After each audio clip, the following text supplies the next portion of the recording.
Good afternoon.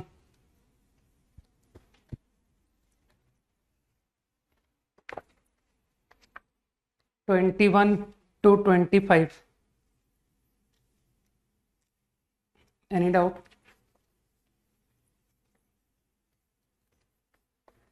21 to 25. No.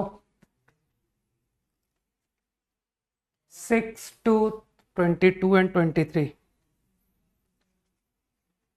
22 तो आसान है यार।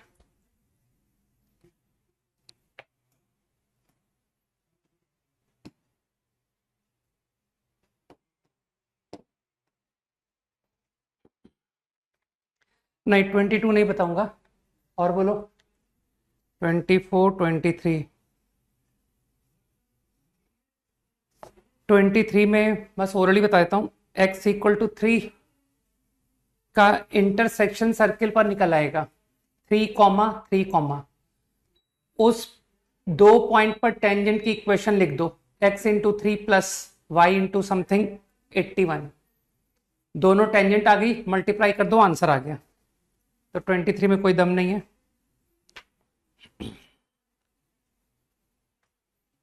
24 तुमसे फिर हो जाएगा, ये मैंने क्लास में कराया हुआ क्वेश्चन है।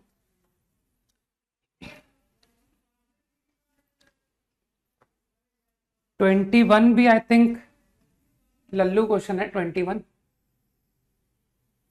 Right angled at A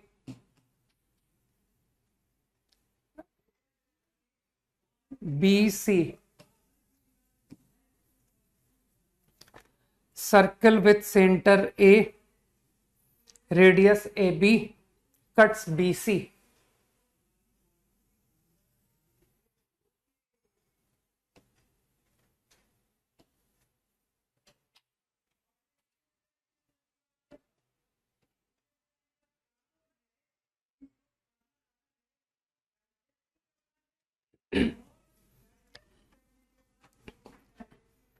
cuts BC and AC internally at D at E respectively. BD is 20, DC is 16. Find AC. मेरे ख्याल से AC फाइंड करना है, तो AC ये रेडियस है, तो एक रिलेशन तो आ गया, AC square plus radius square is 36 square. एक रिलेशन मन कर रहा होगा कि C का पावर लगाते हैं, CD into CB, CD into CB will be this बराबर CE इंटू, कुछ लोगों को आज भी पावर लगाना आता होगा। Now CE is what? CE is AC minus radius, और C into this, इसको मन में F पढ़ लो, CF is AC plus radius, तो AC square minus R square. बस हो गया, find AC up to 30। 35 challenging question है, you should do on your own. 27 7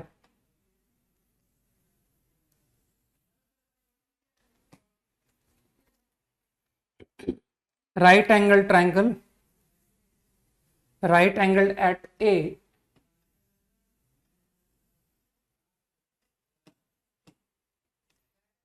leg AC as diameter, leg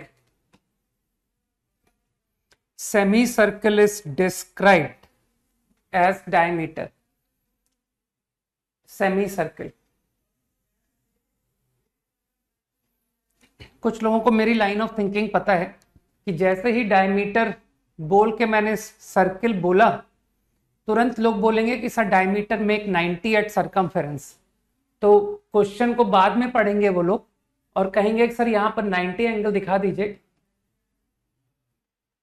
है ना, क्या पता ये प्रॉब्लम सॉल्विंग में कुछ काम आए। chord joining A with intersection point of intersection D of hypotenuse and semicircle. This is point D. Chord joining A with that मतलब AD. Find AC. Again question AC find करना है और answer जो है वो मैं याद रख लेता हूं कि AC in terms of AB comma AD answer लाना है फंक्शन ऑफ दिस. ऑप्शंस पढ़ लो, है ना. हाँ, तो लगाओ स्कूल क्लास ज्योमेट्री तो तुमको फिर से कहोगे तुम मुझसे कि सर पावर जरूर यूज करना, है ना, कि सर एक रिलेशन तो पावर लगा देते हैं. BD BC is AB square. ठीक, देखेंगे किसी काम आएगा.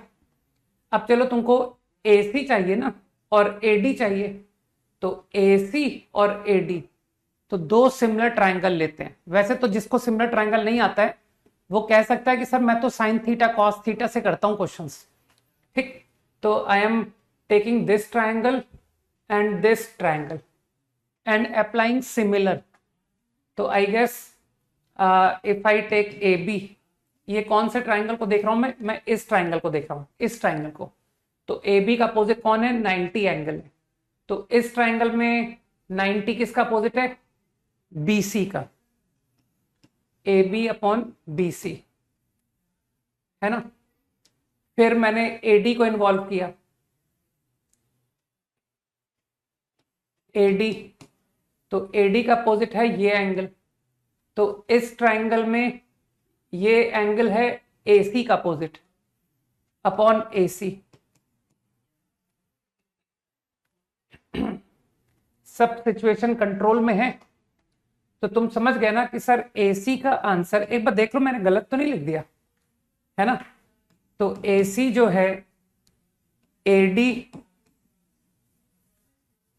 AC फाइंड करना है ना. AB AD BC. अरे यार, मुझे लग रहा है मैंने कुछ अच्छा काम नहीं किया, है ना.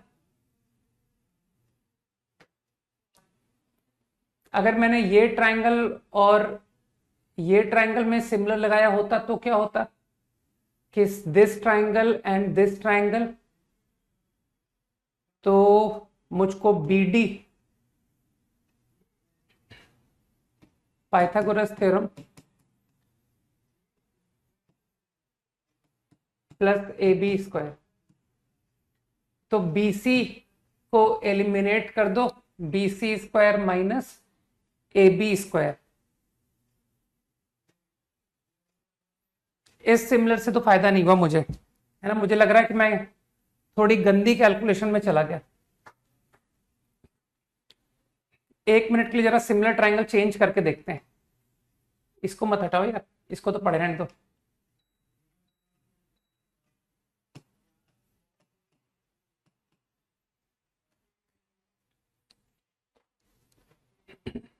एक मिनट सोचने दो मुझे. BC BD, मुझको BD चाहिए ना. चलो ये दो ट्रायंगल लेते हैं, एक बार देखते हैं इस पर सिमिलर लगा के. AD फ्रॉम हियर, AD इस एंगल का अपोजिट, तो फ्रॉम हियर इस एंगल का opposite CD, AD upon CD. मैं कैलकुलेशन में उलझ तो नहीं रहा हूं? मुझे लग रहा है मैं फिर उलझ रहा हूं. और अगर ये ट्रायंगल और ये ट्रायंगल लिया जाए तो क्या होगा? AD अपॉन AB और AC BC. ये ठीक है क्या? ये ठीक ऑप्शन है ना.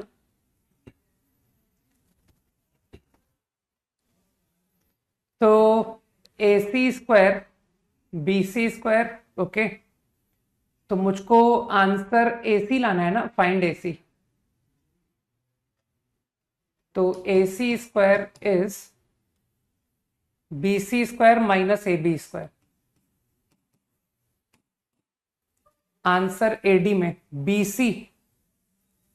BC from here AC upon AD, मुझे लगता है अब आ गया आंसर, इनटू AB। छोड़ दूं, अब छोड़ दूं, हो गया हो गया। अगर मेरी कैलकुलेशन ठीक है तो अब मैंने कर दिया।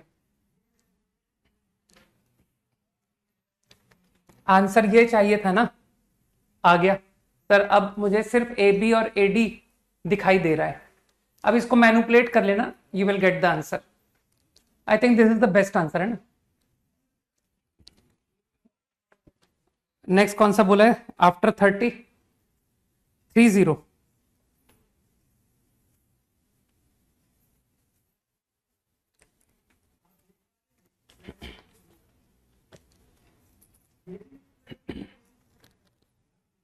ये सॉल्यूशन अच्छा था ना,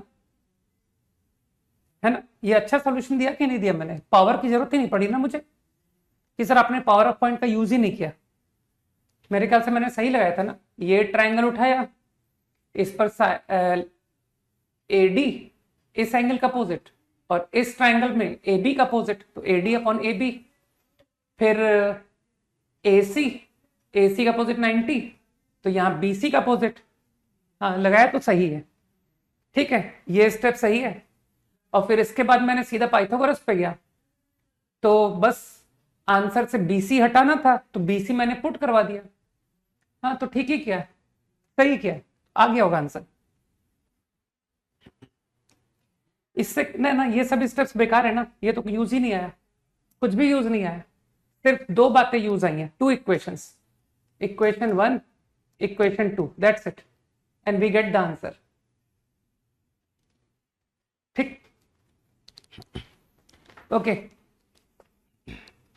नेक्स्ट कौन सा बोला हुआ? 30। C is be the circle, radius unity, centered origin.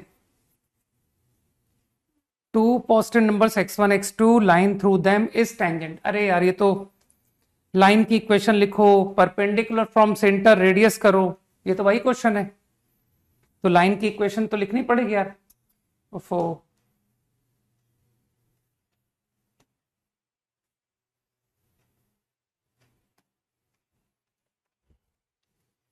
ये तो हो जाता है ना क्वेश्चन, इसमें कोई दम वाली बात थी नहीं।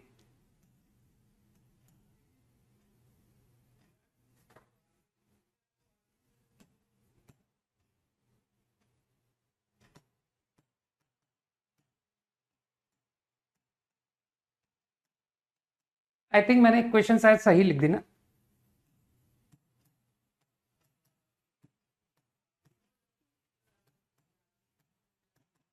x2 माइनस x1,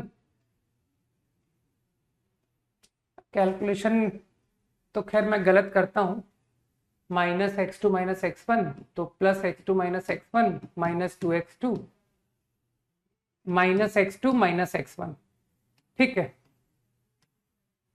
एक बार देख लो, मैंने अगर गलत किया हो तो बता देना कि सर आपकी इक्वेशन गलत आई है। ठीक, ये आई, बस अब कुछ खास थोड़ी करूंगा मैं। ओरिजिन से परपेंडिकुलर, सेंटर्ड ओरिजिन था ना, और रेडियस 1, लाइन टेंजेंट है, x1 plus x2 mod upon under root 4 plus, ये तो बच्चों टाइप क्वेश्चन था, इज 1, है ना। ये छोटे भाई से करवा सकते थे तुम लोग, इसके लिए मेरी हेल्प की जरूरत नहीं थी। 4x1 x2 is 4, x1 x2 is 1, 33 35 37 33 locus of centre which cut orthogonally. अरे ये टफ क्वेश्चन है। 33 इज, अच्छा ये 32 था, सॉरी गलत पढ़ लिया, 33। हाँ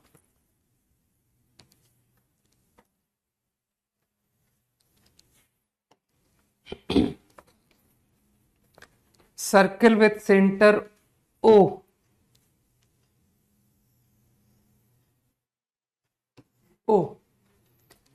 PA PB chords, मतलब intersecting chords, P A P B. PC is chord that bisect APB। अरे यार, तो लैंग्वेज। PC is chord, ठीक है, that bisect APB, angle bisector है ना, ट्राई एंगल का। अभी इस O को हटाओ, ये एंगल बाइसेक्टर लाइन है। PC सेंटर कहीं भी दिखा दो यार। ओ,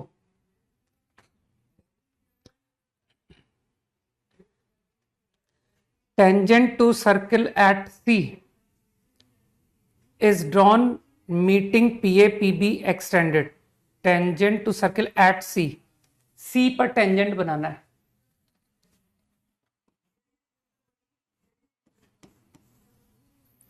है ना। Meet extended PA and PB at where? At Q at R, Q at R, ठीक है। QC 3, QC, this is 3।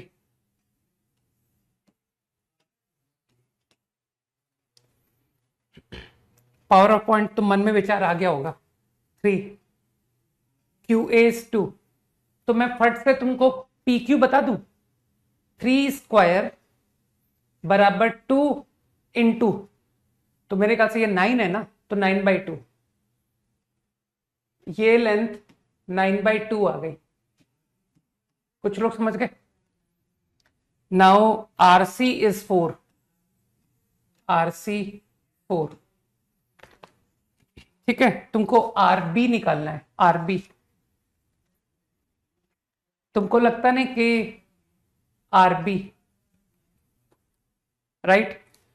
कुछ लोग इतना फील कर गए ना कि सर ये जो ट्रायंगल है PQR ट्रायंगल, ये उसका बाइसेक्टर है। तो बाइसेक्टर के बारे में तुमने कहीं सुना होगा कि PQ upon PR is QC upon CR, ऐसा तुमने सुना होगा, सही है ना। तो आई थिंक 9/2 अपॉन PR, तो PR की वैल्यू निकालने जा रहा हूं मैं। 9/2 अपॉन PR इज 3/4। तो आई गेस PR ऑब्टेन हो गया, कितना आ गया? 6, PR 6 आ गया। तो PR इज 6। मानते हो सब लोग बुद्धू बन गए, इसे तो बहुत ही लल्लू क्वेश्चन निकला। अब आप RB निकालने के लिए पावर लगा दोगे, तो 16 RC स्क्वायर इज RB, था ना Lallu question, into RP। Done.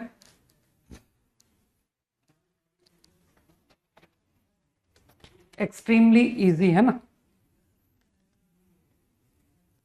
35 मैं इसलिए नहीं कराऊंगा क्योंकि मैं एज्यूम करता हूं कि तुम लोग क्लास में रहते हो, है ना।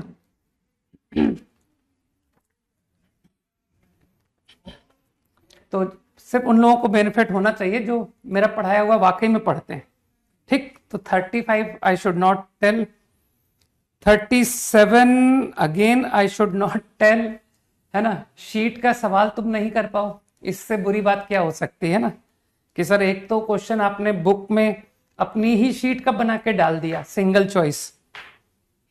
38 लास्ट प्रॉब्लम।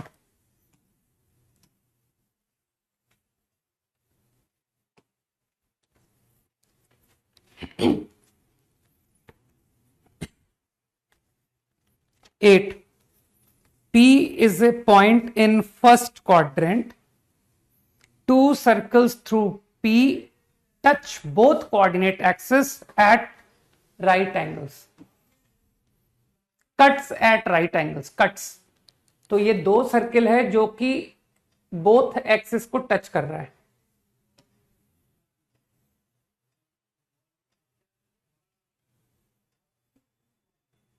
तो तुम समझ गए कि सर R1 R, R कुछ R1 मान लो, ऐसा ही एक सर्किल और है और ये दोनों ए बी पॉइंट से पासिंग है।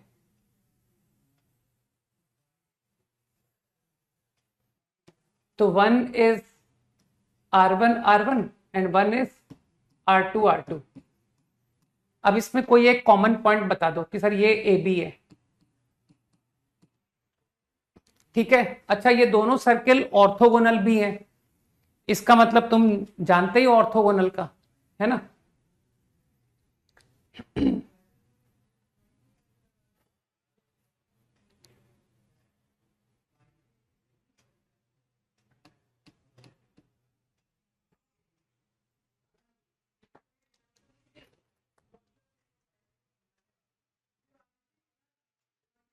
डायरेक्ट करने की कोशिश करता हूं ज्योमेट्री से, वैसे तो तुमको फॉर्मूले से बताना चाह रहा था, लेकिन एक बार मुझे ज्योमेट्री से डायरेक्ट करने दो।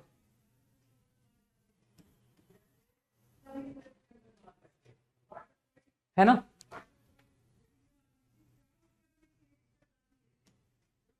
तो I think R2 minus R1 का होल स्क्वायर 2 टाइम्स, गलत तो नहीं कर रहा हूं मैं, R1 माइनस ए R1 माइनस बी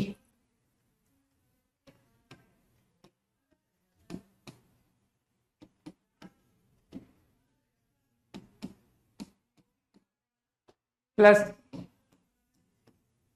कुछ लोग समझ रहे हैं मैं क्या कर रहा हूं,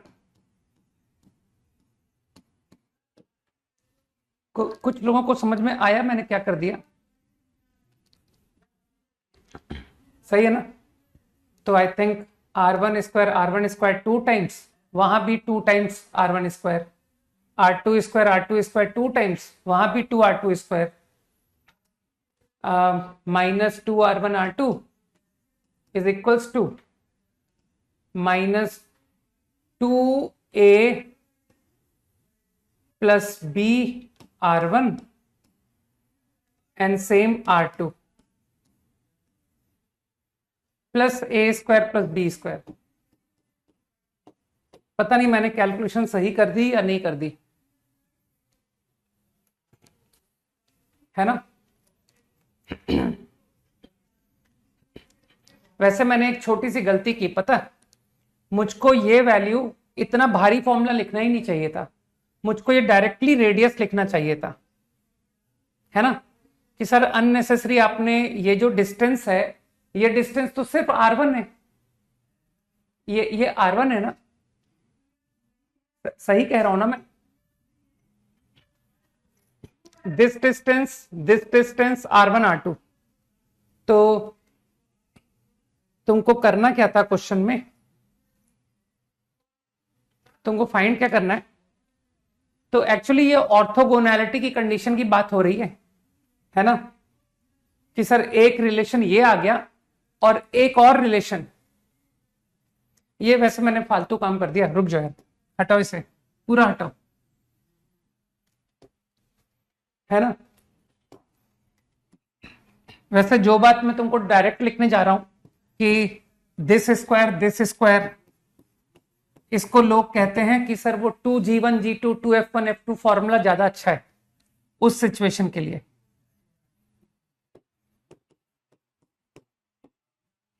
टू टाइम्स, तो यार थोड़ा सा फॉर्मूले से करना शुरू करें, क्योंकि मुझे लग रहा है फॉर्मूला ज्यादा अच्छा रहेगा, है ना। तो मैं ज्योमेट्री से करना चाह रहा था, लेकिन मुझे लग रहा है कि सॉल्यूशन गंदा है कंपेयर टू फॉर्मूला। तो जो लोग फॉर्मूले से करेंगे दे विल से कि अननेसेसरी, सर एक जनरल R, लीजिए और दोनों सर्किल की इक्वेशन लिख दीजिए, ये लीजिए, is R square, so this is the circle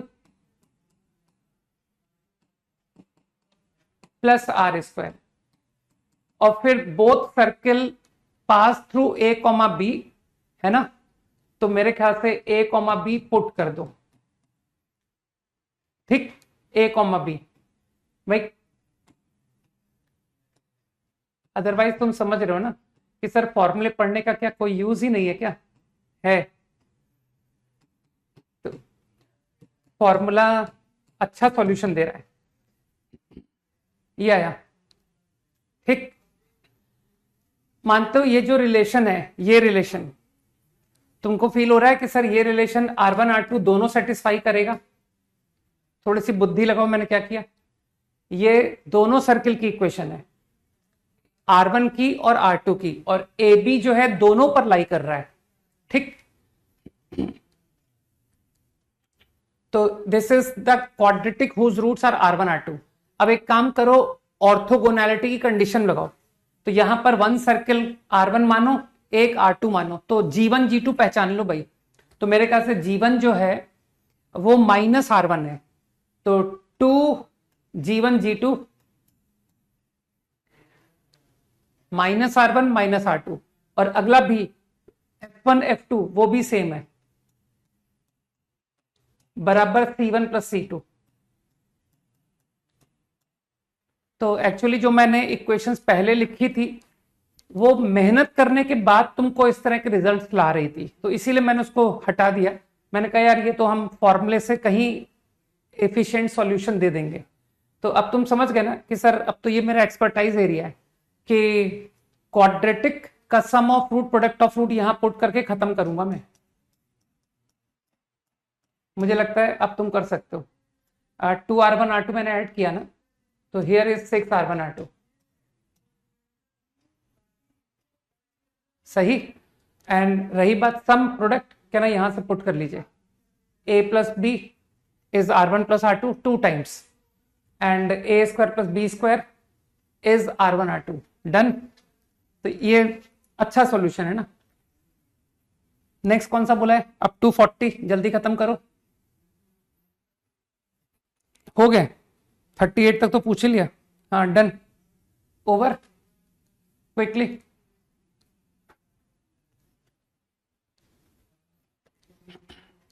done. 39 तो यार ये तो बच्चों टाइप क्वेश्चन है, एक 3/4 सर्कल चलेगा और एक 1/4 चलेगा, है ना।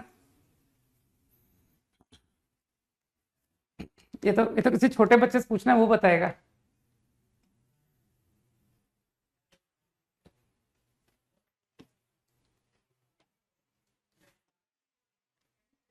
फोर्टी ठीक था question. 3 concentric circles of which the biggest is, ये 3 सर्कल है कॉन्सेंट्रिक, हैविंग सेंटर ओरिजिन, जिसमें सबसे बड़ा circle 1 radius have radii in AP, तो इसका रेडियस 1 है। तो तुम एपी का यूज करो ना कि सर इसका रेडियस 1 माइनस डी है और इसका रेडियस 1 माइनस 2d है, ठीक। तो लाइन कट्स ऑल सर्कल्स, तो तुमको लगता नहीं कि अगर मैं लाइन को इनर मोस्ट को कट करा दूं, अगर मैं इसे कट करा दूं, तो ऑटोमेटिकली बाहर के दोनों सर्कल को वो कट करेगा ही करेगा। तो I am only making line intersect the inner most circle.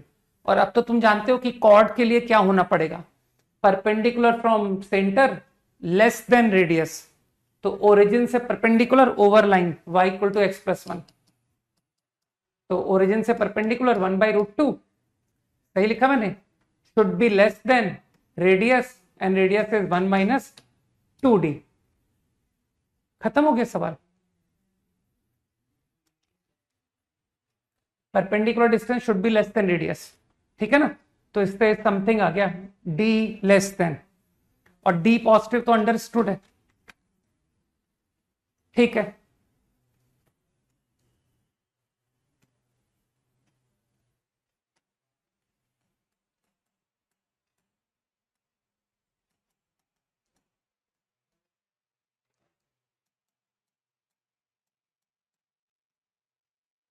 चलो बहुत इंपॉर्टेंट कंसेप्ट देखते हैं।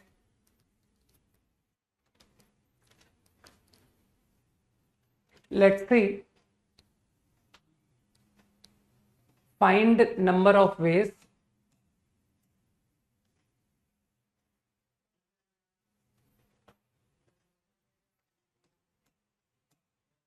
to divide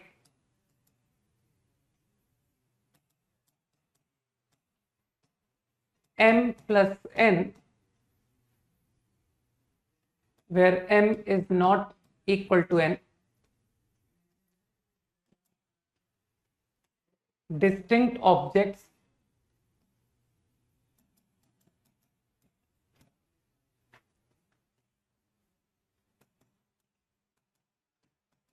into two groups containing m comma n objects. This is my problem. ठीक है, क्विकली एक बार समझ लो कि मैं क्या करना चाहता हूं.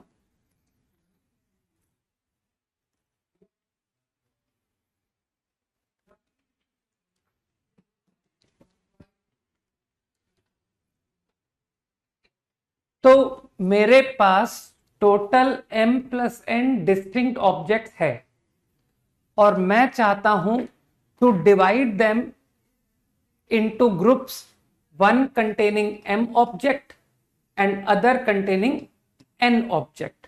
ये मेरा पर्पस है.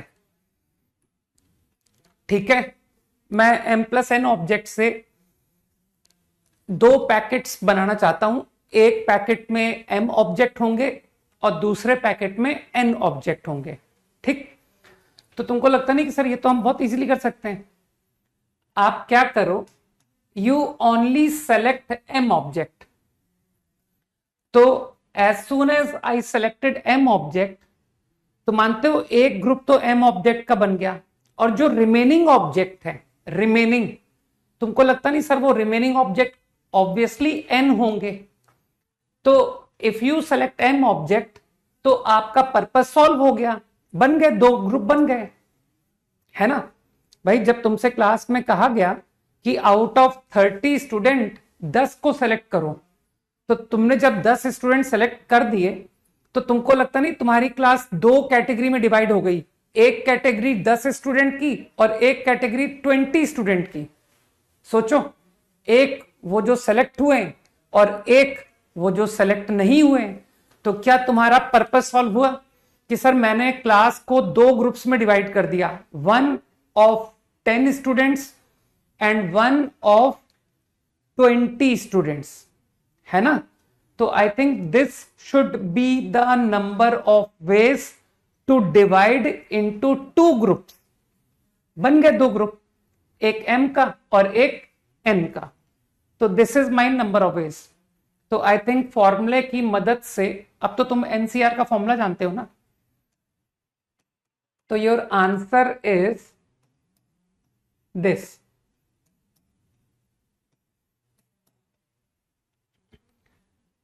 ठीक है, number of ways to divide into two groups, one containing m and one containing n. Fine. बस ध्यान रखना, अभी हम लोग सिर्फ डिस्टिंक्ट ऑब्जेक्ट्स के प्रॉब्लम कर रहे हैं, है ना. 5 सेकेंड्स क्विकली. तो आगे मैं इसको डायरेक्टली फॉर्मूला यूज करूंगा.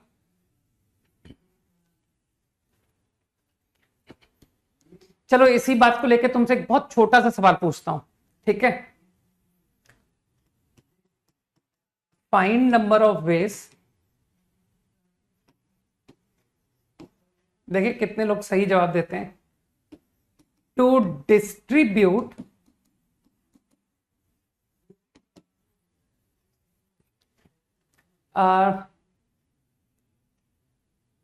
Eight different brand chocolates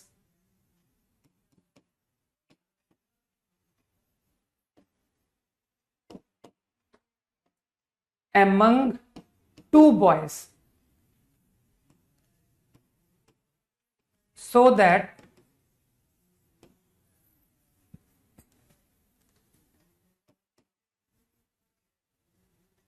the younger boy get 5 and the other get 3.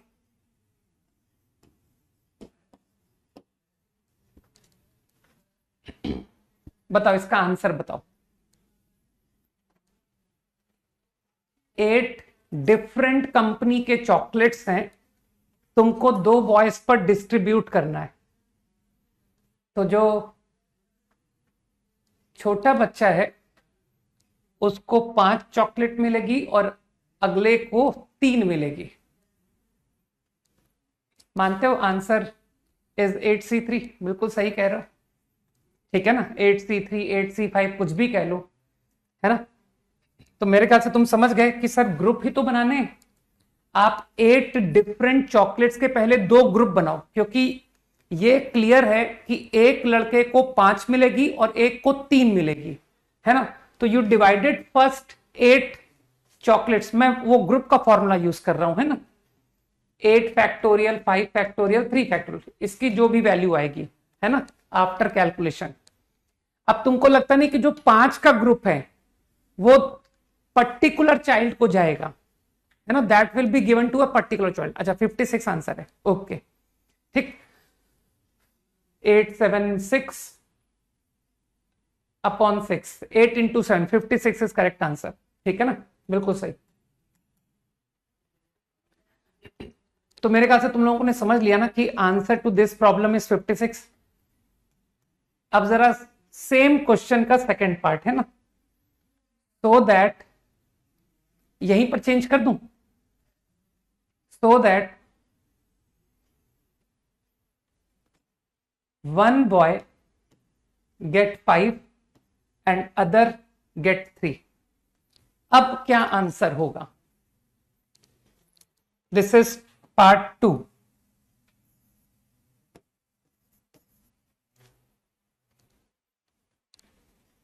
Perfect प्रखर।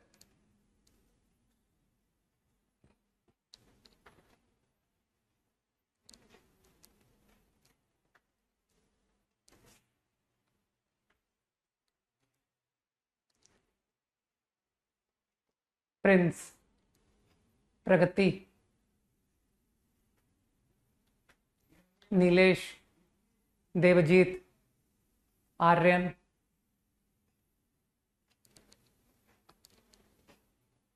शिव, रुद्र, है।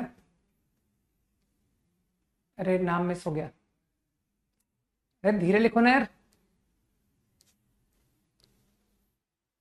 पढ़ नहीं पा रहा हूं। नक्षत्र, हाँ, और भी एक ए से नाम अभी गया ऊपर। चलो कोई नहीं, अब जिसके नाम नहीं पढ़ पाए कोई बात नहीं। तुमको लगता नहीं कि सर अब ये तो पता है कि 1 boy will get 5 and 1 boy will get 3, लेकिन ये बात नहीं पता कि किसको 5 मिला किसको 3 मिला, ये बात नहीं पता। तो तुमको लगता नहीं कि मैंने 2 पैकेट्स बना दिए, दैट इज वेरी गुड, ठीक है कि सर पैकेट्स तो बना ही लीजिए, ठीक। लेकिन अब एक पैकेट 5 का है और एक 3 का है, 2 पैकेट बन गए। अब तुमको लगता नहीं कि ये 2 पैकेट को डिस्ट्रीब्यूट करो over 2 boys, and distribution can be done in 2 factorial veg या 2 वेज, जस्ट बोल दो। अरे हो सकता है कि boy 1 B1 and boy 2 B2, इसे 5 चॉकलेट मिली और इसे 3 मिली, या हो सकता है इसे 3 मिली इसे 5 मिली। बुद्धि लगाओ। तो कोई सा भी एक एग्जाम्पल, ठीक है रूपम एंड निशांत, ठीक है कि सर C1 से C5 6 से लेकर 8 चॉकलेट्स, है ना, या फिर this boy get 6 7 8 and this boy get C1 C2 3 4 5। तो देखो ग्रुप्स तो सेम है, फील कर पा रहे हो ना वंश एंड रक्षित एंड मनन, कि सर ग्रुप्स तो सेम है, लेकिन सेम एग्जाम्पल ग्रुप का कि देखो 2 ग्रुप बने थे, एक C1 से C5 चॉकलेट और 6 to 8 चॉकलेट, लेकिन same example of group will give you 2 answers.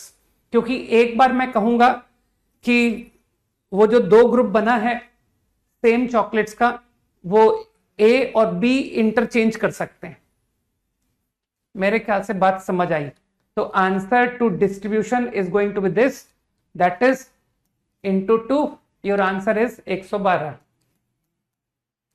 तो देख रहे हो परमुटेशन कॉम्बिनेशन में लैंग्वेज का कितना इंपॉर्टेंस होता है। अभी पिछला क्वेश्चन तुमने नोटिस किया, अभी अगला क्वेश्चन तुमने नोटिस किया, यार कितना फर्क पड़ गया है ना। पिछले क्वेश्चन में आपने स्पेसिफाई किया था कि जो स्मॉलर चाइल्ड है he will get more, he will get 5, ठीक। जबकि यहां पर आपने ये स्पेसिफाई नहीं किया, किसी को भी 5 मिल सकता है, किसी को भी 3 मिल सकता है। तो फील आ रही है ना, ठीक है, okay. Now let us talk about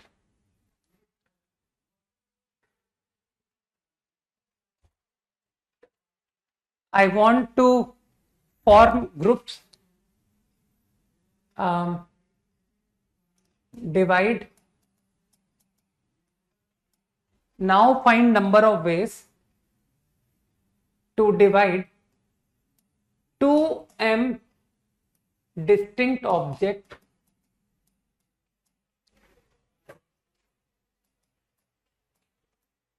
equally into 2 groups.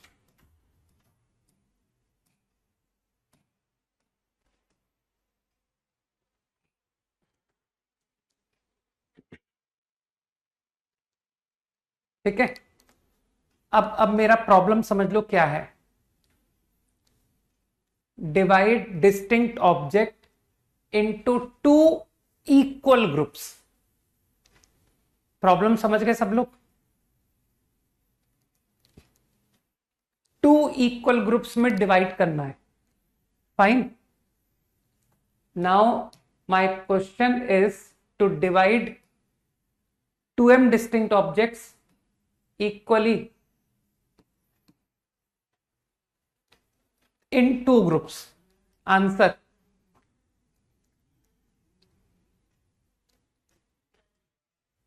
how many number of ways?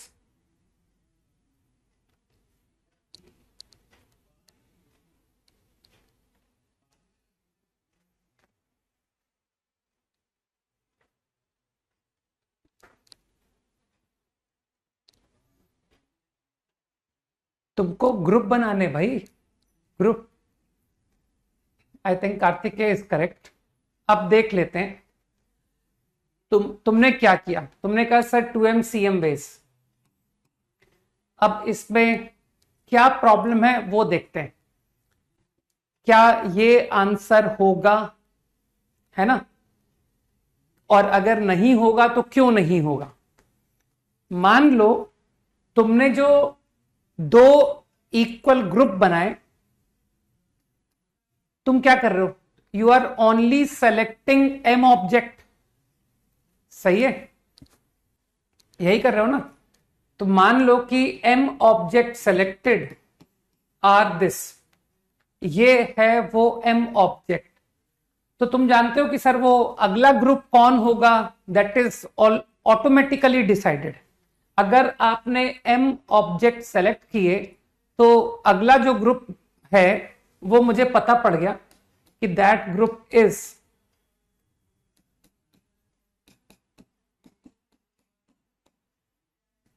सही। लेकिन अब अगर मान लो कि you are selecting m object, मान लो selection of object will be this, मान लो। अब मुझको ये समझाओ कि जो तुम आंसर 2m cm कर रहे हो, क्या ये आंसर और ये आंसर डिफरेंट काउंट किया है तुमने या एक बार काउंट किया है? How many times you have counted this answer? ये दोनों आंसर को तुमने कितने बार काउंट किया है इन योर आंसर? 2 टाइम्स या ओनली वंस? तुमको लगता नहीं कि सर तुम्हारे आंसर में ये एक दोनों डिफरेंट हैं? तुमसे जब कहा जाता है कि m ऑब्जेक्ट सेलेक्ट करो, तो अगर उस m के सिलेक्शन में कोई एक भी चेंज हो जाता है तो हम उसको डिफरेंट काउंटिंग कहते हैं कि सर ये दोनों तो एकदम डिफरेंट आंसर है। देखिए आपका जो एम ऑब्जेक्ट है और आपका जो एम ऑब्जेक्ट है वो तो डिफरेंट है, तो हम इतने बुद्धू थोड़ी है कि 2m cm आंसर में इसको सेम आंसर कहेंगे, ये तो डिफरेंट आंसर है।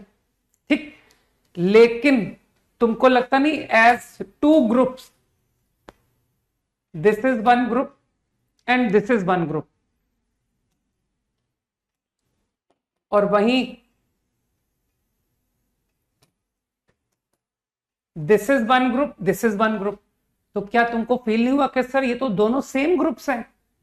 यहां भी जो आपने ग्रुप बनाया था इन दिस एग्जाम्पल, है ना, वो और यहां जो आपने ग्रुप बनाया, ये दोनों तो एक ही आंसर कहलाएंगे। अगर मुझसे कहा गया है कि divide object into two groups, तो मेरे अकॉर्डिंग तो ये दोनों आंसर सेम है, बुद्धि लगाओ। जबकि according to you, in your counting, तुम्हारी काउंटिंग में ये दोनों डिफरेंट काउंट हुए हैं। ठीक है भाई, एनसीआर तुमने पढ़ा है ना, number of ways to select r object. तो यहां जब तुमसे कहा गया है 2m cm, तो क्या ये सिलेक्शन और ये सिलेक्शन डिफरेंट नहीं है? अभी तो तुमने कहा था 1 से m सेलेक्ट हुआ है, अभी तुम कह रहे हो m+1 से 2m सेलेक्ट हुआ है, तो ये दोनों तो तुम्हारी नजर में डिफरेंट सिलेक्शन है। जबकि as two groups, sir divide into two groups, अगर उस पॉइंट ऑफ व्यू से देखें तो ये दोनों आंसर सेम आंसर कहलाएंगे। ठीक, तो इसका मतलब तुम समझ गए कि sir this way I can show you every answer will be counted 2 times. आप कोई सा भी एग्जांपल शो कर सकता हूं मैं, तुम कुछ भी कहोगे कि सर ये वाला एम का ग्रुप, मैं तुमको फिर दिखा दूंगा कि यार तुम्हारे आंसर में in this answer you have counted it 2 times. तो अगर हर आंसर को 2 बार गिनोगे तो क्या ये करेक्ट आंसर का 2 टाइम्स आंसर नहीं होगा? तो what is the right answer? This is the right answer. ठीक, अगर मैं 2 फैक्टोरियल लिखूं तो किसी को कोई दिक्कत थोड़ी है कि सर ये आप 2 फैक्टोरियल क्यों लिख रहे हो, आप इसको 2 भी तो लिख सकते हो। नोइंगली लिख रहा हूं, अभी तुमको समझ में आएगा कि 2 फैक्टोरियल क्यों लिख रहा हूं। ठीक,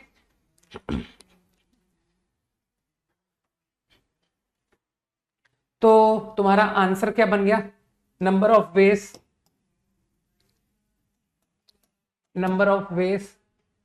टू डिवाइड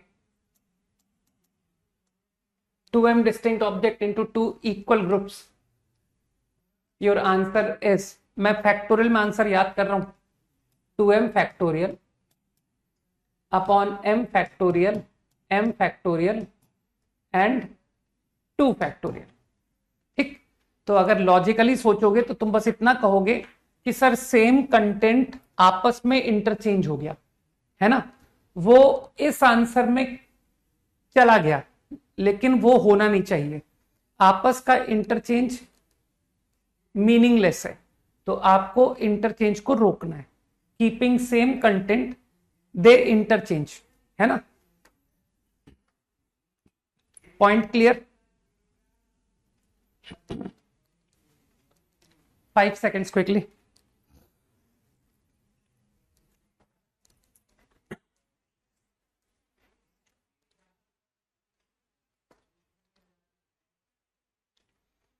सिचुएशन हम लोग करते जा रहे हैं, ऑलरेडी करते जा रहे हैं, है ना।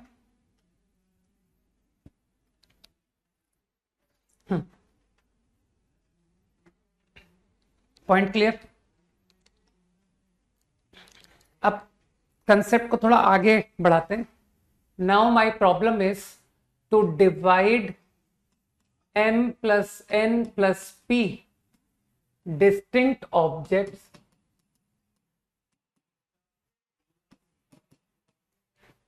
है ना, to be divided into 3 groups, one containing m, one containing n, one containing p, where m and p are all distinct.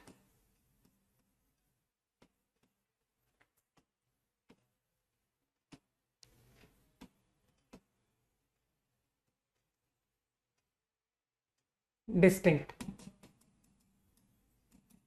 ये सब अनइक्वल है, ठीक है ना। m n p are all unequal. ठीक है, तो to divide these many objects into 3 groups, one containing m, one containing n, one containing p. Problem clear? ठीक है, तो तुमने क्या किया, तुमने कहा सर आप एक काम करो, आप m ऑब्जेक्ट सेलेक्ट कर लो, m ऑब्जेक्ट। ठीक, तो as soon as you selected m object, तो बचा हुआ ऑब्जेक्ट कौन है, कितना है, n plus p. These are remaining object. ठीक, तो how many ways I can do this, इस सिचुएशन के कितने वेज होंगे, दीज मैनी वेज। अरे मेरा क्वेश्चन को समझो, अभी मैंने सिर्फ क्या कहा है, 2 ग्रुप में डिवाइड किया है, एक ग्रुप m का और एक ग्रुप n प्लस p का, तो number of veg will be this. ठीक, यहां तक बात क्लियर? अब कोई एग्जाम्पल पे चले जाओ, किसी भी एग्जाम्पल पे, कि सर मान लीजिए एग्जाम्पल है t1 t2 tn plus P, ये आपका n प्लस पी का ग्रुप बना, और ये बना आपका ग्रुप m का।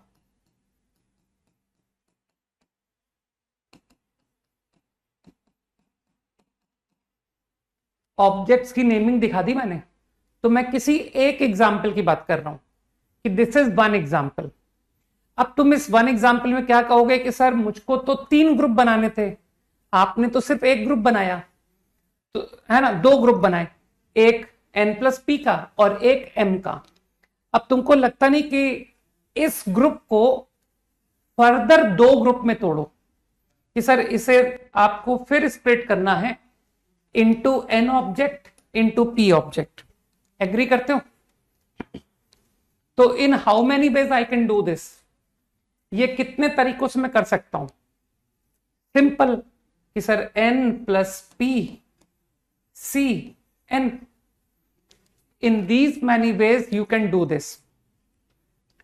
अब मानते हो ये तो एक एग्जाम्पल था ना, कि किसी एक एग्जाम्पल को इसका, है ना, तुमने m और n प्लस p में डिवाइड किया, किसी एक केस को मैंने शो किया कि n प्लस पी स्प्लिट हो सकता है इन दीज मैनी वेज। ठीक, तो मानते हो how many cases you have, तो if one case can split in these many ways, तो टोटल नंबर ऑफ वेज, कि सर ये है नंबर ऑफ केसेस जिसमें से किसी एक का आपने आंसर दिखाया कि p और n में स्प्लिट होने के इतने तरीके हैं, तो टोटल नंबर ऑफ वेज कितना हुआ?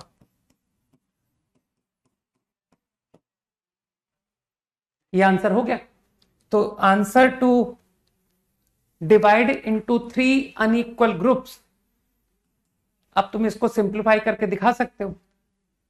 ठीक है ना, कुछ लोग मेरी बात को समझे कि सर पहले m और n प्लस पी में तोड़ा, अब उसमें से आपके जितने नंबर ऑफ वेज थे उसमें से किसी एक वे को आपने दिखाया कि वो जो n प्लस पी है वो n और p में इतने वेज में ब्रेक होगा, और ऐसे आपके पास m and n plus P के इतने वेज थे, तो हर एक वे आपको इतने वेज में n एंड p में स्प्लिट होगा।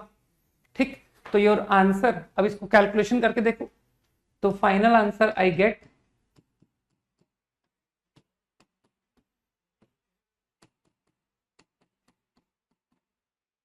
This is the answer.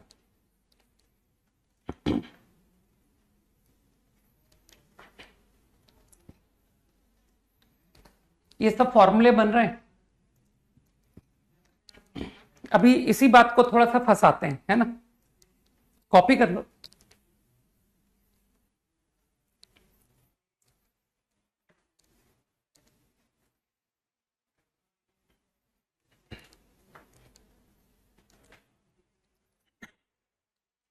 हाँ हाँ, N plus P C P लिख दो यार, N plus P C P और N plus P C N एक ही होता है बाय मिरर फॉर्मूला।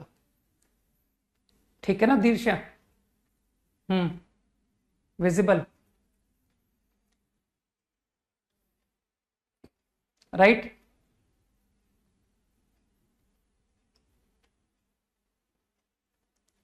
ओके, अब यहां पर हो सकता है कुछ लोग तुमको फंसाने की कोशिश कर सकते हैं कि क्यों ऐसा केस नहीं हो सकता कि m plus n plus p, as you said कि m में डिवाइड किया और n प्लस p में डिवाइड किया, है ना? हो सकता है कोई तुमको डिफिकल्टी में डाल दे कि maybe your m is equal to n plus p। बताओ ऐसा पॉसिबल है कि नहीं? Maybe, I am not saying कि ऐसा होगा ही, लेकिन ऐसा हो सकता है ना कि यार जो प्रॉब्लम मेरा था उस प्रॉब्लम में m और n प्लस पी बराबर थे, है ना? तो वो तुमको क्या कहेगा कि यार इसके जो तुमने नंबर ऑफ वे लिखे वो तो तुमने मुझे गलत बता दिए। तुमने m plus n plus p, पिछले पेज में जाके देखो, तुमने m plus n plus P C m answer बोला है, जो कि इसके बराबर होता है m factorial n plus p factorial, है ना? लेकिन वो तुमको तुम्हारी बात में फंसाएगा, कहेगा अभी अभी तुमने मुझे बताया था कि जब दो इक्वल ग्रुप बनते हैं, दो इक्वल ग्रुप, तो आंसर ये थोड़ी आता है find number of ways divide into this and this where this condition is true. तो आंसर ये थोड़ी होता है, तो आंसर क्या होता है? अपॉन 2 फैक्टोरियल होता है, अपॉन 2 होता है। तो उसकी बात पर बिल्कुल हाँ कर दो, कहना हाँ तुम बिल्कुल सही कह रहे हो, ठीक है? अरे वो वाकई में सही कह रहा है, वो गलत बिल्कुल नहीं कह रहा है, ठीक? अब उसको उसी की कहानी को आगे बढ़ाओ, कहना कि ठीक है अब चलो n और p में तोड़ो, ठीक ठीक। तो now you split into n and p। Now जैसे ही वो कहे कि this got split into n and p, तो कहना कि यार ये भी तो टूट सकता है, तुमने दो ग्रुप बनाए हैं ना, एक m ऑब्जेक्ट का, एक n प्लस पी का, लेकिन ये भी तो n प्लस पी का ही ग्रुप है। तो फॉर वन एग्जाम्पल, तुमने कहा था ना मुझे कि सर मैं एक एग्जाम्पल की बात कर रहा हूं कि आपका यहां पर ग्रुप मुझे पता है T1 से लेकर Tm, और यहां पर मुझे ग्रुप पता है m प्लस 1 से लेकर m plus n plus p। तो now if he say to split into n and p, तो कहना कि देखो यही एग्जाम्पल तुमको n और p में स्प्लिट होने का answer n plus P C n नहीं देगा, ये आंसर नहीं देगा। जल्दी बताओ कितना आंसर देगा, कितना आंसर देगा? ये आंसर क्यों नहीं देगा? I want to split into n and p। तो अरे यार बोलो ना कि सर ये ऑब्जेक्ट भी तो n एंड p में टूट सकते हैं इंटू 2, ठीक है ना? Into 2। Sir these object split into n and p these many ways, or these object can split into n and p again these ways। तो आंसर इज into 2 ways, ठीक है? तो टोटल आंसर बिकम व्हाट? कहना यार ये तो same answer आ गया,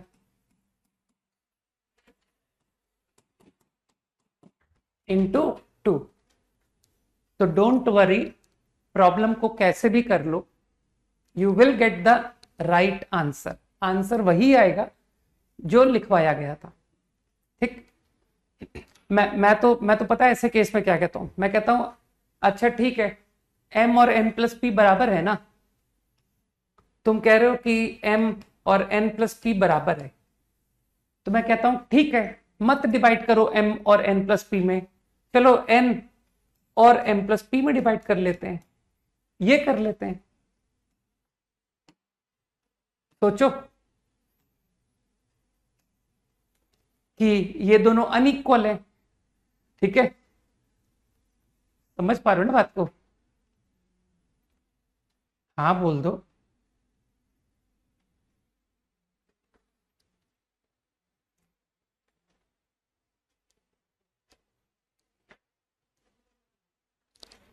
ठीक है ना?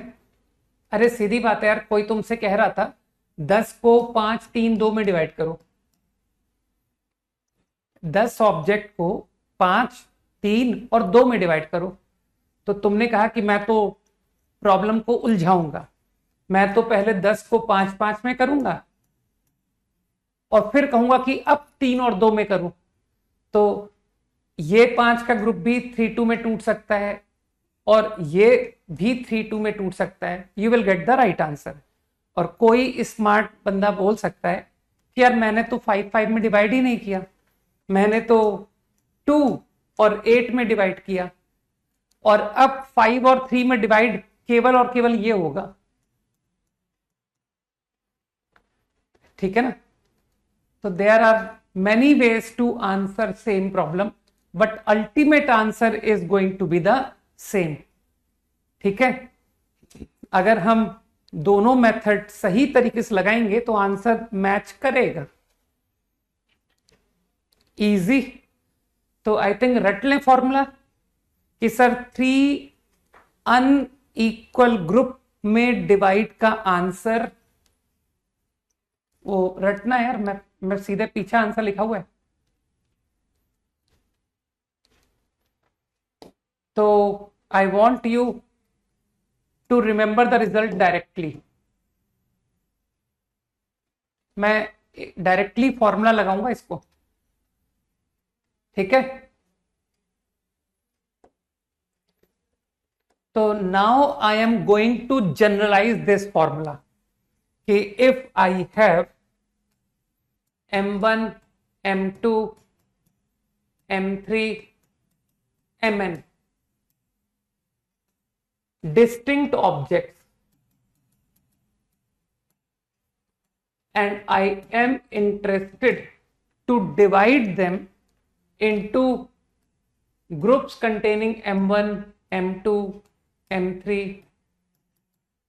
mn all unequal, mi all distinct, कोई भी दो इक्वल नहीं है। ठीक है?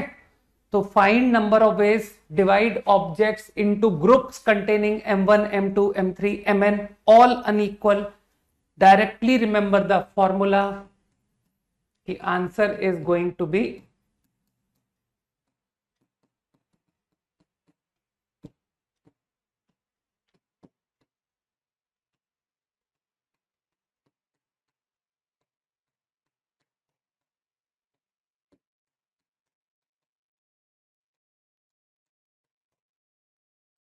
रट लो। तो number of ways to divide distinct objects into groups containing m1 m2 up to mn. Answer is this.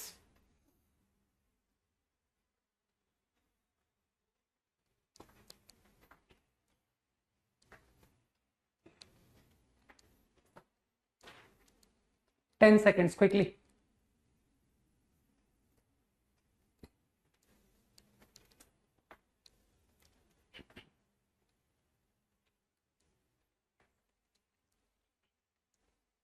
Done.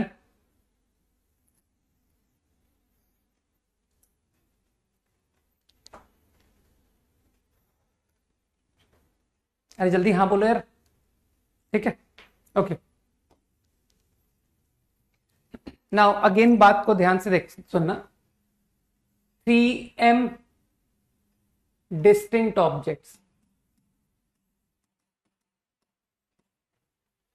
all different,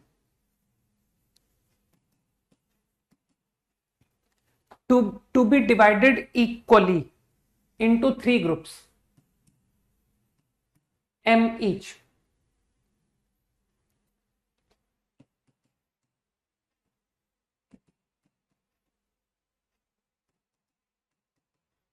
Three equal groups. I want number of ways. Find number of veg. तो जैसे हम different object मान के question करते थे कि sir ये different different different है ना, तुमको इसका सोर्स प्रूफ का तो पता ही है कि सर पहले 3m को डिवाइड करते हैं m और 2m में, है ना, फिर 2m को स्प्लिट करते हैं m और m में, ठीक। लेकिन अब तुमको लगता नहीं कि सर इसमें प्रॉब्लम आएगी, कारण इस तरीके से जो तुम आंसर करते हो उस आंसर से तुम फैमिलियर हो ना कि सर आंसर ये आएगा m factorial m factorial m factorial, कि पहले 3m cm कर दिया फिर 2m cm कर दिया, ठीक। तो your answer become this, fine. लेकिन अब इसमें प्रॉब्लम क्या है, तुमने क्या किया, 1 से m एक ग्रुप, बचा हुआ 2m ऑब्जेक्ट,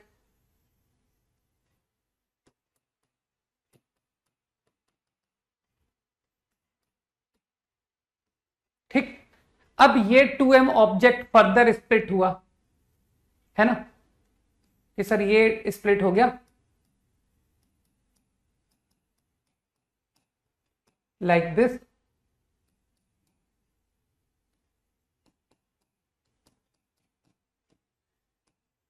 लाइक दिस, ठीक। लेकिन अब तुमको लगता नहीं है कि सर संभव है, फाइन। अब पहली बात तो ये कि सर इसमें इसी एग्जाम्पल में आप इंटरचेंज हो रहा है, मतलब मैं 3 ग्रुप्स को देखूं 1 to m, m+1 से लेकर 2m,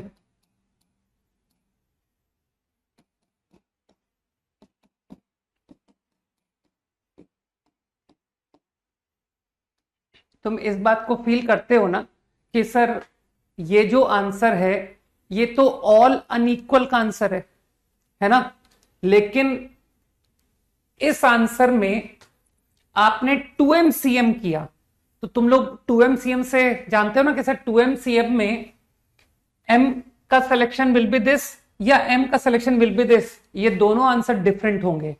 तो अगर मैं इसी एग्जाम्पल को मेंटेन करते हुए तुमको बोलूं कि your first group is this and next 2 groups,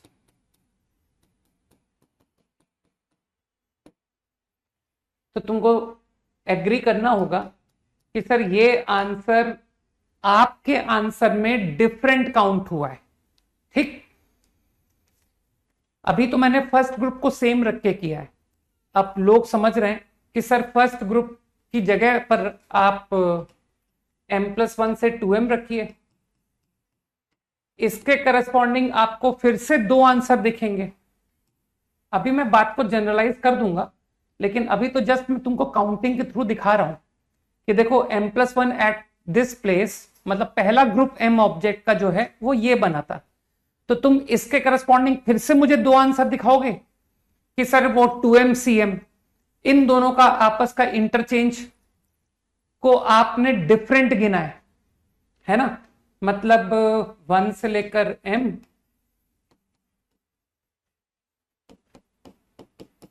m और फिर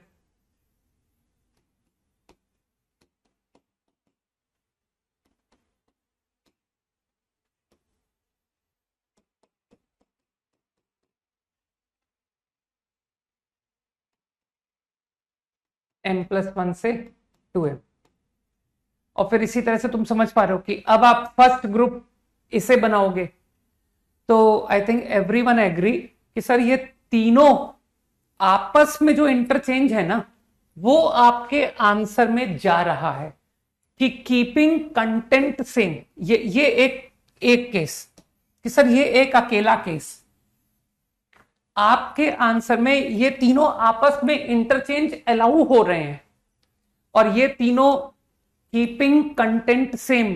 तुम जानते हो ना how many veg they can interchange, कि इस लॉट को सेम रखते हैं, इस लॉट को भी सेम रखते हैं, इसको भी सेम रखते हैं, बट ऑल 3 गेट इंटरचेंज, है ना।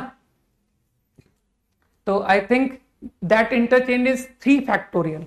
अरे अभी मैंने 2 एग्जाम्पल लिखे नहीं यहां पर, है ना, क्योंकि वो स्पेस खत्म हो गई थी। ऊपर लिख लो अगर तुमको कि m+1 को फर्स्ट ग्रुप बनाया था, अब 2m+1 को फर्स्ट ग्रुप बना लो, तो इसके करस्पॉन्डिंग फिर तुमको 2 केस मिलेंगे, है ना। कुछ लोग बात समझ पा रहे मेरी?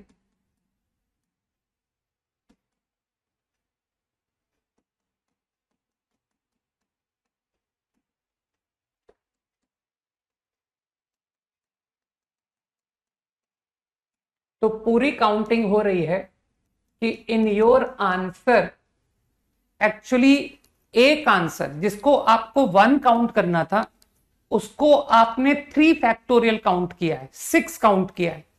तो इस तरीके से ये जो आंसर है ये हर एक तरीके को 3 फैक्टोरियल गिन रहा है। तो अगर हर 1 वे को 6 गिनोगे तो this is 6 times the right answer, है ना, या 3 फैक्टोरियल टाइम्स। तो correct answer is upon 3 factorial.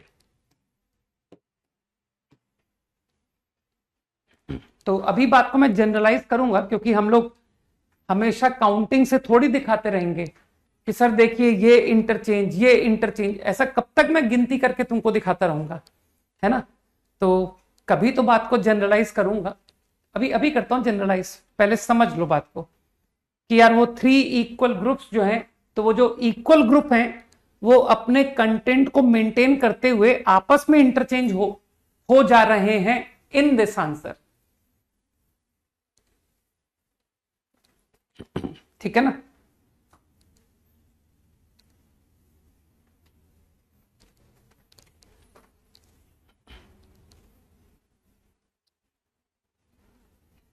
Got it?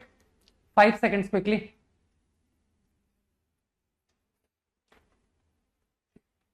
तो now actually I want to generalize the fact कि मान लो there are object to be divided into groups containing 2,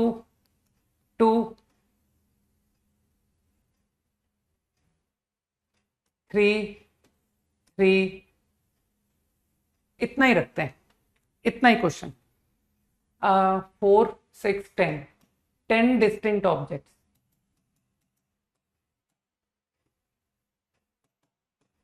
question is to divide 10 distinct objects into 4 groups, 2 containing 2 objects and 2 containing 3 objects. How many number of ways? बताओ, find number of ways to divide 10 distinct objects into 4 groups, 2 containing 2 objects and 2 containing 3 objects. तो check करना answer कि sir पहले तो इन सबको distinct मान लीजिए, m1, m2, m3, m4 बगैर बुद्धि लगाए। 10 factorial upon 2 factorial, 2 factorial, 3 factorial, 3 factorial. अब जो समझदार लोग हैं वो कहेंगे कि सर ये तो इक्वल ग्रुप हैं, ये दोनों इक्वल ग्रुप हैं, इस आंसर में ये दोनों इक्वल ग्रुप का आपस का इंटरचेंज अलाउ हो गया है, तो इन दोनों के आपस के इंटरचेंज को रोको, divide by 2 factorial.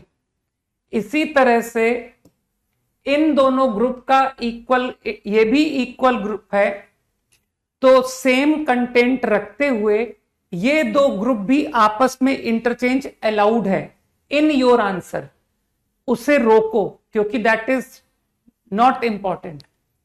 2 factorial, group तो बेचारे 2 ही हैं, 3 थोड़ी हैं, तो डिवाइड बाय 2 ही तो होगा।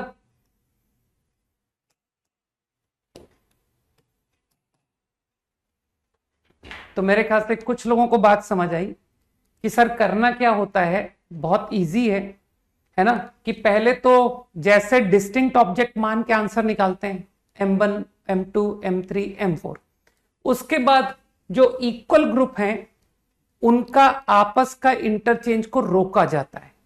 तो वो कैसे रोका जाता है? यार ये बेचारे 2 ही तो हैं, तो ये आपस में इंटरचेंज कितने बेस में होंगे? 2 फैक्टोरियल तो होंगे। इसी तरह से ये भी तो 2 ही हैं, तो ये आपस में इंटरचेंज कितने बेस में होंगे? 2 फैक्टोरियल, 2 फैक्टोरियल, 2 फैक्टोरियल, इजी। सोचो, है ना, T1 T2 T3 T4 5 6 7 8 9 10। Example show किया, ओनली वन एग्जाम्पल।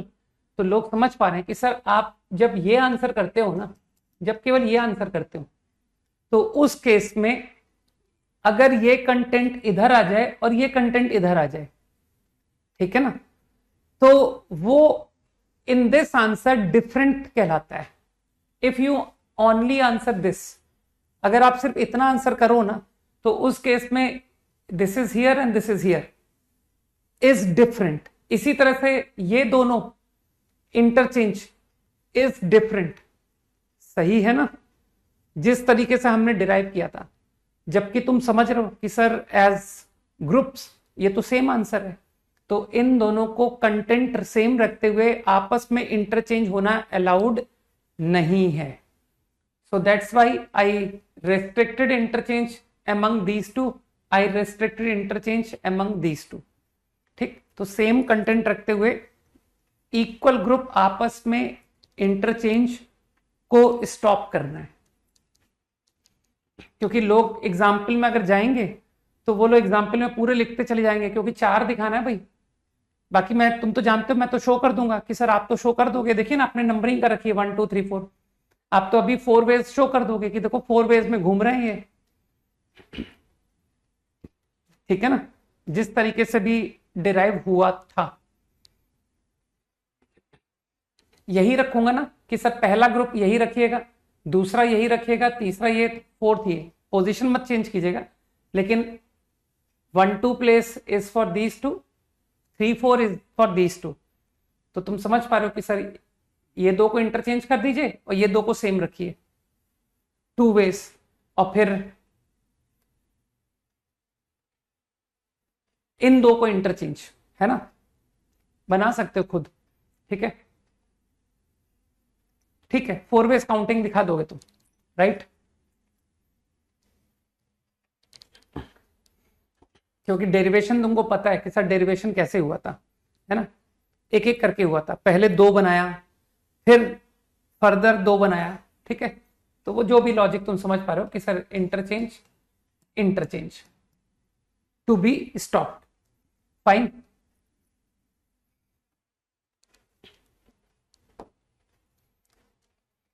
मेरे ख्याल से अब तुम सही बताओगे। अब थोड़ा सा बड़ा फिगर ले लेता हूं।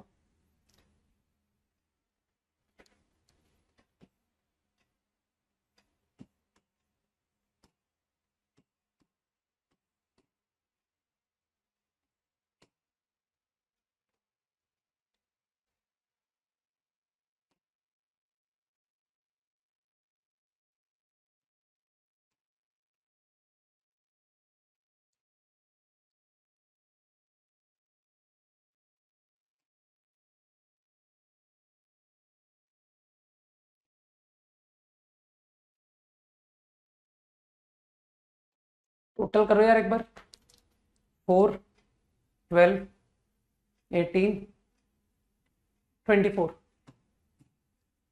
24 distinct object to be divided into groups containing, मैंने ऑब्जेक्ट्स बता दिए हाउ मेनी, 24 डिस्टिंक्ट ऑब्जेक्ट्स के ग्रुप्स बनाने हैं। 3 ग्रुप 2 ऑब्जेक्ट के, 2 ग्रुप 3 ऑब्जेक्ट के, 2 ग्रुप 4 ऑब्जेक्ट का, और 4 ग्रुप 1 ऑब्जेक्ट का। आंसर अब तुम लोग लिख नहीं पाओगे, तो मेरे आंसर से मैच कराओ, ठीक, कि सर आंसर होगा ब्लाइंडली सबको अनइक्वल मान लीजिए, सबको unequal, M1 M2 M3 M4 M5 M6 M7 M8 M9 M10 M11, है ना। तो अनइक्वल मानते हुए जो आंसर आता है पहले वो लिख दीजिए। एग्री करते हो? 2 फैक्टोरियल 2 फैक्टोरियल 2 फैक्टोरियल 3 फैक्टोरियल, कुछ लोग समझ रहे हैं बात को, 4 factorial, 1 factorial, 1 factorial, 1 factorial, 1 factorial, 1 factorial. अभी मैंने प्रॉब्लम एंड नहीं किया। कुछ लोगों को बात समझ आई कि सर ये आंसर तब आता जब ये सारे नंबर्स डिफरेंट होते, है ना। अगर ये सब डिस्टिंक्ट नंबर्स होते तो आप इस तरीके से आंसर कर देते। लेकिन अब जो समझदार लोग हैं दे विल से कि सर वो जो इक्वल ग्रुप हैं वो आपस में इंटरचेंज इस आंसर में अलाउड हैं, जो कि गलत है। तो ये तीन का इंटरचेंज रोकिए। 3 फैक्टोरियल सही, ये 3 का इंटरचेंज, ये 2 का interchange should be stopped. 2 factorial, ये 2 का interchange should be stopped. 2 factorial, ये 4 का interchange also to be stopped. समझ पा रहे हैं? 4 factorial is the right answer. तो बहुत इजी है याद रखना कि सर वो जो इक्वल ग्रुप होते हैं ना वो आपस में इंटरचेंज ना कर लें, कीपिंग सेम कंटेंट, ठीक है ना, अपने कंटेंट को मेंटेन करते हुए इंटरचेंज। तो जो आपने फॉर्मूला सिखाया है ना डिस्टिंक्ट का, कि ऑल अनइक्वल का फॉर्मूला, उसको अप्लाई करो और उसके बाद आप वो इक्वल ग्रुप के इंटरचेंज को रेस्ट्रिक्ट कर दो, लाइक दिस। मैच कर गया ना, गुड। तो आई गेस तुमको ग्रुप में डिवाइड करना आ गया, हाउ टू डिवाइड। और ये बहुत ज्यादा इंपॉर्टेंट आइडिया होने वाला है इन परमुटेशन कॉम्बिनेशन, ठीक है। तो एटलीस्ट मुझको अब तुम्हारे पेरेंट्स अगर कहेंगे कि पैकेट्स बनाओ, है ना, कि तुम्हारे पास 24 डिस्टिंक्ट ऑब्जेक्ट्स, और कहेंगे कि पैकेट्स बनाओ, 3 पैकेट 2 के, और 2 पैकेट 3 के, और 2 पैकेट 4 के, और 4 पैकेट 1 के। तो तुम समझ सकते हो कि इन how many veg you can make packets, है ना, कितने तरीके से तुम पैकेट्स में डिवाइड कर सकते हो दोस डिफरेंट ऑब्जेक्ट्स, राइट। होमवर्क तो पीएनसी, है ना। अभी तुम्हारे को डीपीपी शेयर करता हूं मैं, डीपीपी 1। मेरे ख्याल से कल तुम सिर्फ डीपीपी ही करके लाओ, ठीक है। रुको, सर्कल्स के होमवर्क में बहुत स्लो बढ़ाते हैं, ठीक है। अभी ग्रुप में शेयर करता हूं डीपीपी। और सर्कल्स क्योंकि सिंगल चॉइस धीरे धीरे करके कंप्लीट करते हैं, तो सिंगल चॉइस ओनली, देखो बहुत कम क्वेश्चन दे रहा हूं, 41 से 45 बस।